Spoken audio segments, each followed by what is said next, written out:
Bonjour de Bouguenais en Loire-Atlantique au Maine-et-Loire. Aujourd'hui, on vagabonde dans l'univers de 5 photographes. Ils sont tous issus de la nouvelle génération d'œil aiguisé et ligérien.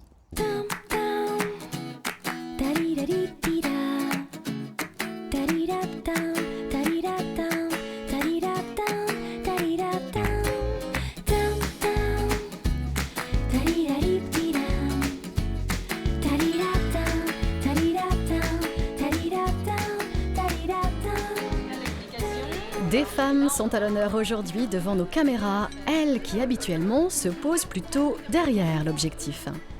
Toutes ont en commun une certaine idée de la femme, libre et souvent engagée. Elles l'expriment à travers leurs clichés. Vanessa Renaud est originaire de Bouguenais dans la banlieue de Nantes. C'est là qu'elle me donne rendez-vous sur les bords de Loire, sous l'œil amusé de Pile-Poil.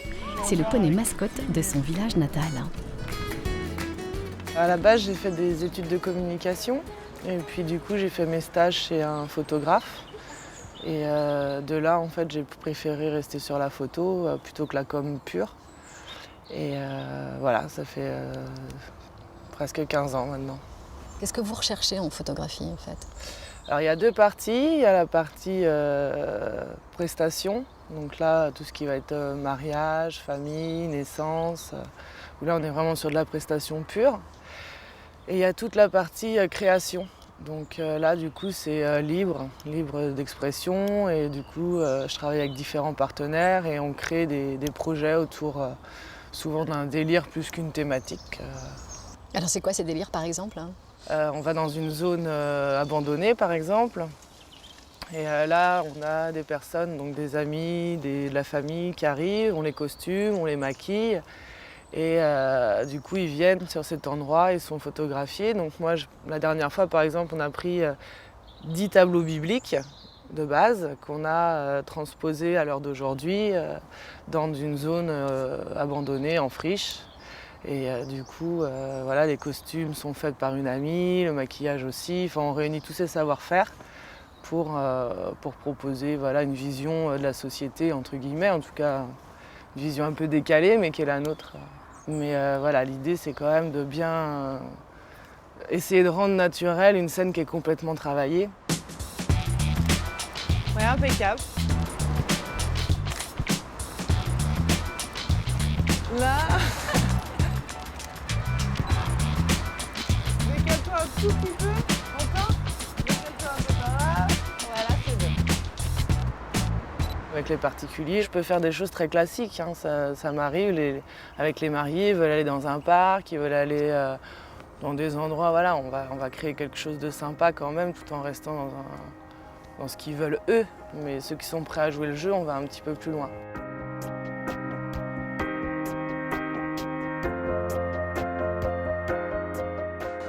Ça vient des États-Unis, ils appellent ça le trash the dress. Donc en gros, ça veut dire bousille ta robe. Donc nous, on ne bousille pas la robe. On exploite des lieux complètement abandonnés, que ce soit des usines, des hôpitaux. On met des ceintures, on met des bijoux, des vêtements un peu décalés, un cuir, des bottes. Et du coup, là, on fait une série où la mariée, voilà, elle se lâche un peu plus et c'est une séance pour elle, en fait. Donc après, moi, j'ai des valeurs féministes qui font que je respecte beaucoup aussi l'image des femmes. Donc quand on fait un temps, c'est un temps pour elles. C'est un temps décalé, ok, mais c'est aussi respect de la personne. Je ne les mets pas dans des situations comme dans la pub ou dans un truc un peu aguicheur. Ou non, ça reste... j'ai appelé ça de la trash poésie, en fait.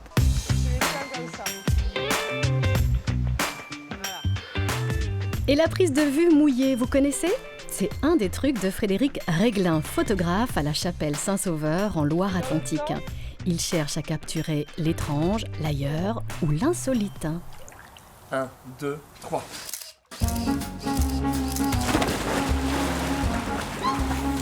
Pour le grand saut dans la vie conjugale, Claire et Jean-François n'ont pas hésité. Ils ont fait confiance à Frédéric Réglin. Pas banal, il faut bien l'avouer d'ailleurs, ces photos de mariage au fond de l'eau. Mais rien de ce que fait le photographe n'est vraiment classique.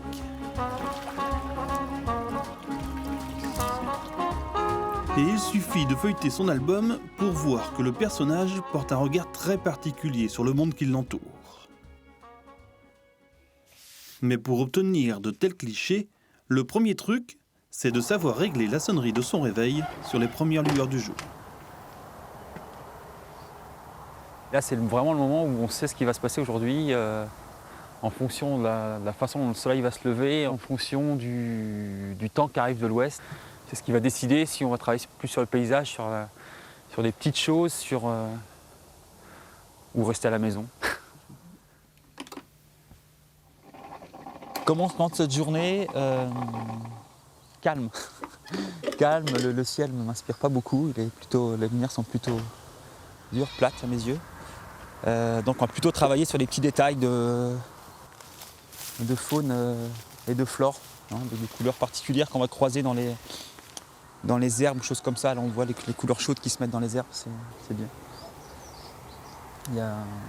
Là c'est le monde du petit qui va s'ouvrir. Sans aller très loin dans son propre jardin, sans son appareil photo, mais déjà le nez au ras du sol, l'artiste observe, il est en repérage. La première scène qui va m'interpeller, c'est celle-ci en fait. C'est celle-ci où là, on va y voir un cœur de dessiné.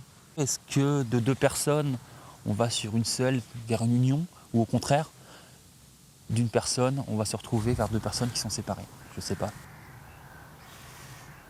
La suite nécessite quand même quelques kilomètres, mais rarement plus de 10 minutes de trajet de chez lui, pour retrouver la Loire, à tâtons, dans le fleuve, au plus près de son sujet. On dit, c'est souvent les paysages, ouais, regarde là-bas les couleurs dans les arbres, ouais, t'as vu le banc de sable, ouais, t'as vu les oiseaux, ouais, t'as vu ça. Mais il y a plein de petites choses, il se passe plein de petites choses à nos pieds, et ça me plaît bien, c'est ouvrir aussi un regard sur la Loire qu'on n'a pas forcément l'habitude de voir, quoi, et tout ce qui se passe dans ces courants d'eau, entre la force de l'eau qui est là et qui va s'imposer, et qui si elle veut emmener la brindille, va l'emmener, il suffit juste qu'elle monte et elle va l'emmener. Et puis il y a des brindilles comme ça, qui stoïques, sont là en train de lutter, et ça me plaît bien. Et peut-être que ça me ressemble aussi, le poing levé, en train de lutter. Je reste persuadé que chez nous, comme dans d'autres régions, il y a plein de très très belles choses à voir, et les gens ne connaissent pas, ne prennent pas assez le temps de regarder ce qui se passe chez eux, quoi. Le bout du monde, c'est peut-être le bout de notre nez. Ouais. C'est un jeu de patience et c'est un jeu de cache-cache aussi. Un jeu de cache-cache avec le soleil, la lumière, une feuille qui bouge. La dernière étape de la création, c'est le jugement. Et là encore, Frédéric le trouve tout près de lui. La vie de mon épouse est toujours très importante. C'est l'une des seules personnes qui a toujours un regard très critique sur mes travaux. Je donne juste mon ressenti. Voilà, la photo, elle me plaît ou elle me plaît pas, quoi. C'est vrai que des fois, je pose la question de ce qu'il a voulu montrer, en fait. Le fait d'avoir une critique très tranchée, parfois, permet de recadrer les choses et de se dire « Oui, là, attends, c'est bon, Fred, tu t'es trompé de chemin, et voilà, ça arrive, et donc on prend le droit chemin, et puis on recommence, et puis voilà, quoi, on recommence, et puis ça permet d'accepter qu'on ne peut pas tout photographier, qu'il y a des choses qu'on doit laisser à la nature, simplement les regarder, c'est beau comme ça, mais le mettre en photo, c'est assez compliqué, quoi. » Le rêve du couple maintenant, une exposition de photos géantes le long de la Loire pour offrir aux curieux les œuvres en même temps que la source d'inspiration de l'artiste.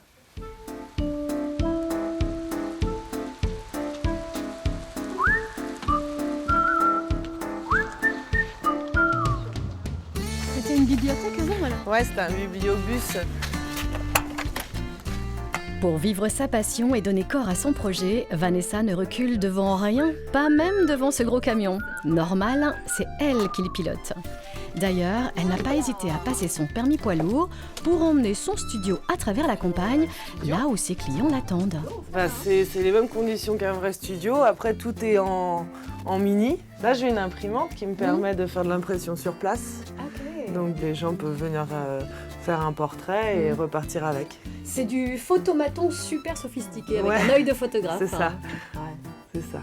L'idée, c'est de pouvoir aller autant dans les zones reculées que dans les quartiers populaires, vraiment être avec les gens et de proposer les prestations photos à leur porte. Donc du coup, le studio il est mobile, c'est-à-dire que c'est un camion aménagé qui se transforme en studio photo. Et donc du coup, les gens m'appellent et je peux me déplacer partout et les recevoir à l'intérieur du camion. Assieds-toi comme tu peux, puis je vais venir t'aider à mettre ta robe. C'est une vraie prestation studio photo, mais dans un camion. Voilà, hop là tu peux nous... Voilà. T'avais animé ton livre de mariage, je crois. C'est pas ça? Si. Voilà, c'est ça. Ok. Donc du coup, tu peux... J'en profite, hein, je regarde. Hein. Alors, regarde Sylvie, regarde-moi. Voilà, alors pense à Juliette. Regarde-moi. Et regarde là-bas. Voilà. Le studio photo, en fait, il a double vocation. Le studio est né d'un projet que j'avais de faire un studio photo mobile.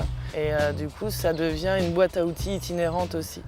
Donc c'est avec l'association La Réaction. Et du coup, on fait tout ce qui est atelier photo, light painting. Donc c'est de la photo faite dans le noir, avec ça crée des effets lumineux. Enfin, c'est un effet un peu instantané. C'est très graphique. Et du coup, on fait du light painting, la photo traditionnelle. Et après, tout ce qui est autour de la musique, des ateliers sur les discriminations, du cinéma de plein air. Donc à venir, en plus du camion, il devrait y avoir un demi-chapiteau qui va nous permettre aussi d'accueillir du public et de pouvoir travailler sur de l'événementiel, en fait.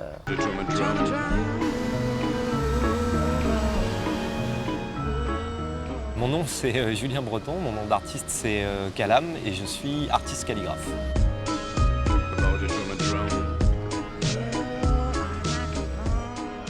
Je me suis inspiré des flexions d'un style qu'on appelle le diwani en calligraphie arabe, qui est un style très aérien. Et j'ai inventé un alphabet de 26 lettres qui me permet de calligraphier dans ma langue, mais en récupérant cette esthétique arabisante qui m'a toujours attiré. Je suis passé de la calligraphie papier à la calligraphie lumineuse, au light painting, en 2006. Je me suis énormément entraîné sur les bords de Loire parce que c'était un espace qui me permettait d'avoir une certaine obscurité et aussi une certaine tranquillité. Je passais des soirées de 21h jusqu'à 5h du matin, toute la nuit, sur des dunes de sable en bord de Loire pour travailler la calligraphie et répéter mes mouvements jusqu'à obtenir la calligraphie que je souhaitais.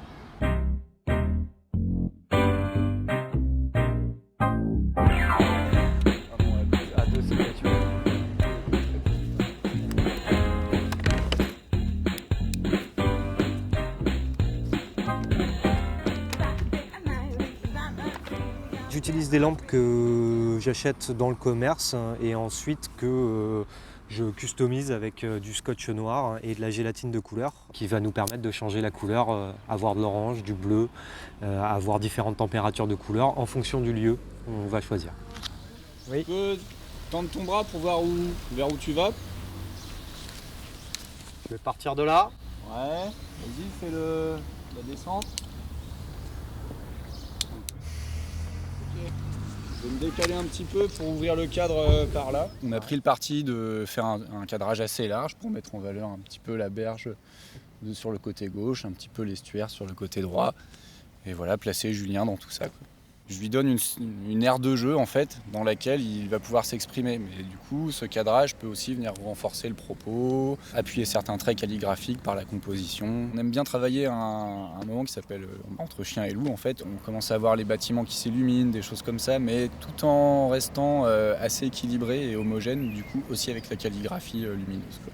C'est un moment qu'on cherche, qui dure 10 minutes, un quart d'heure. Donc là, effectivement, il faut être prêt à ce moment-là, quoi.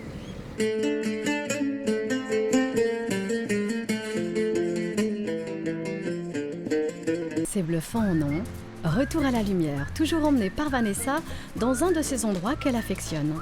Chez Lisette, une bonne table sur l'île de Nantes, Vanessa a ses habitudes. Salut Jacques! Bonjour! Il y a Jacques, sensible au travail de la jeune photographe, qui la suit, l'encourage et l'expose. Alors je voulais vous emmener devant cette photo précisément. Donc comme chacune des photos de l'exposition, je suis partie d'un tableau biblique qu'on a retranscrit, en tout cas du moins pour l'idée. Et du coup, sur chacune des scènes, il y a le tableau initial d'où est partie votre présentation à vous, de cette page biblique. Hein. Voilà, donc en fait, ça se voit plus ou moins. Il y a des tableaux comme la scène qui est exposée là-bas où on a vraiment recomposé exactement le tableau dans sa composition. Et puis il y en a d'autres, je suis plus repartie de l'idée, l'éducation de la Vierge. Voilà, qu'est-ce qu'on transmet aux petites filles, qu'est-ce qu'on leur donne comme clé dans la vie. Et puis là, c'est ma nièce qui est vraiment chère à mon cœur et qui du coup est un peu sur son piédestal avec l'ange, mais l'ange un peu déchu et qui va un peu être rebelle dans la société telle qu'on nous la propose. Donc voilà vraiment pour moi le tableau phare et moteur de l'expo.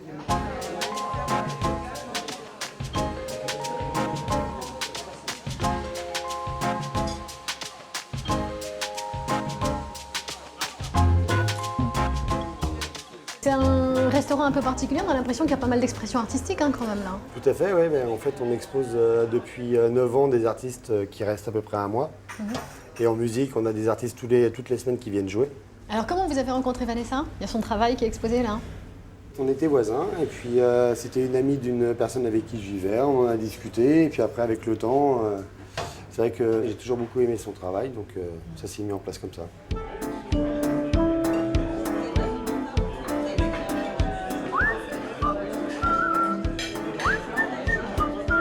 Et les poissons qui volent là, c'est qui? Ça, c'est Patrick Chevrier, c'est un artiste de Rezé. Et pareil, en fait, c'est que des pièces uniques. Donc il expose ici depuis 9 ans. Ah, puis ils sont à vendre les poissons. Donc, ils sont tous à vendre, sans dépôt vente. C'est quoi vos spécialités? Qu'est-ce que vous proposez à déjeuner ou à dîner? À déjeuner, eh bien, on travaille beaucoup de produits du marché. Donc on travaille avec des petits artisans de Talensac pour la viande, la boucherie du Gast, le vin, des viticulteurs du quartier. C'est au tour d'un sublime écrasé de pommes de terre que Vanessa me présente Corinne. Très engagée, cette ancienne infirmière a tout plaqué il y a 20 ans pour se consacrer à ses idées et les mettre en image. Moi, je dis que je suis photographe féministe, syndicaliste. C'est un peu long. C'est surtout très inhabituel. Oui, peut-être. Oui, sûrement, de se positionner généralement dans ses engagements avec le travail, c'est pas toujours convenu et pas forcément compris d'emblée, c'est sûr.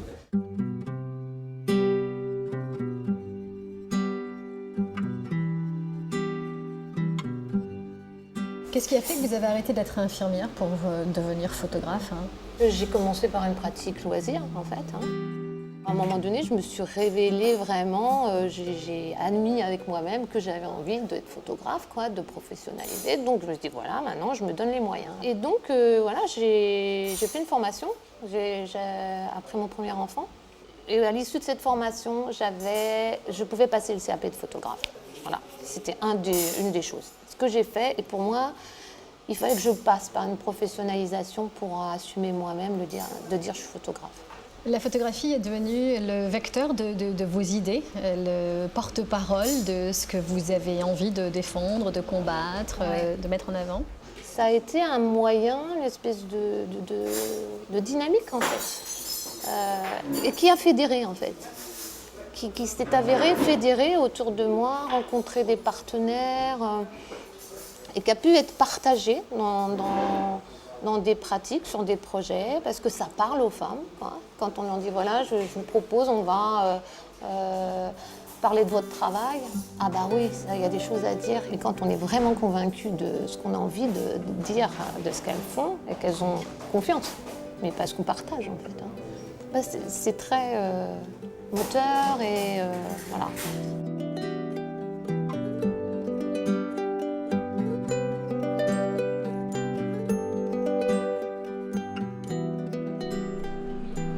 Je vous avais promis 5 photographes, le voilà le 5e. Lui, c'est les gens du fleuve qui l'immortalisent dans sa boîte.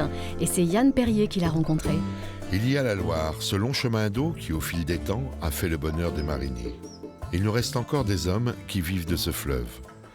Depuis plus de 30 ans, Dominique Drouet, photographe, s'attache à perpétuer l'histoire de ces hommes. Ce que j'appelle les gens du fleuve, et des passionnés de la Loire. Et ça fait partie du patrimoine de la Loire. Sans eux, la Loire ne serait pas comme ça, là, comme on la découvre aujourd'hui.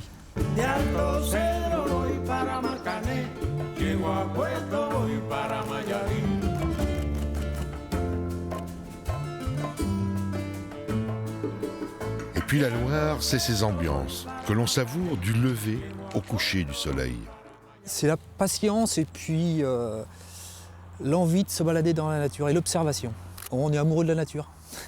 Amoureux de la nature. S'il n'y a pas de photo au bout, c'est pas grave. On prend du plaisir à se balader et puis Donc là, on est dans la vallée de l'Atto, une prairie alluviale. On a la chance que ça soit en eau, là. Et il y a plein de choses à voir et à écouter.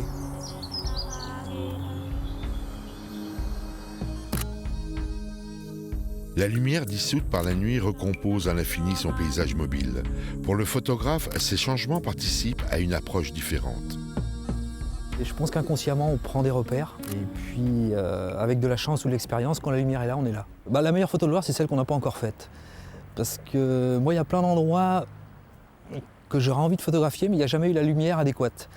Donc, c'est des endroits que je vais régulièrement. Et puis le jour où je ferai cette photo-là, ce sera une autre envie qui arrivera, quoi. Dialogue de l'eau, de la terre, des pierres, des ciels et des lumières. La Loire est une somme de paysages et plus encore.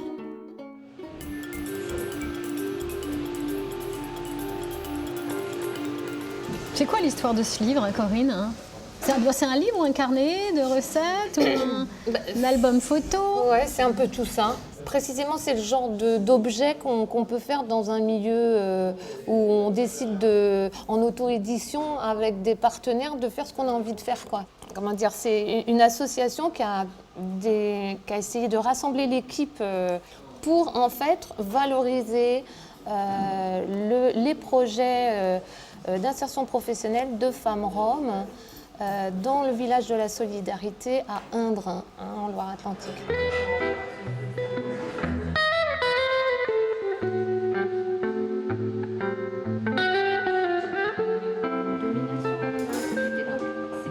J'ai accompagné en fait tous les ateliers de cuisine j'étais présente pendant une année scolaire. Et parallèlement, il y avait des recettes qui étaient faites. Et donc on peut regarder le livre d'un côté, ça donne à voir sur les femmes, leur origine, ce qu'elles sont, de connaître la culture rome avec toute la richesse et savoir-faire.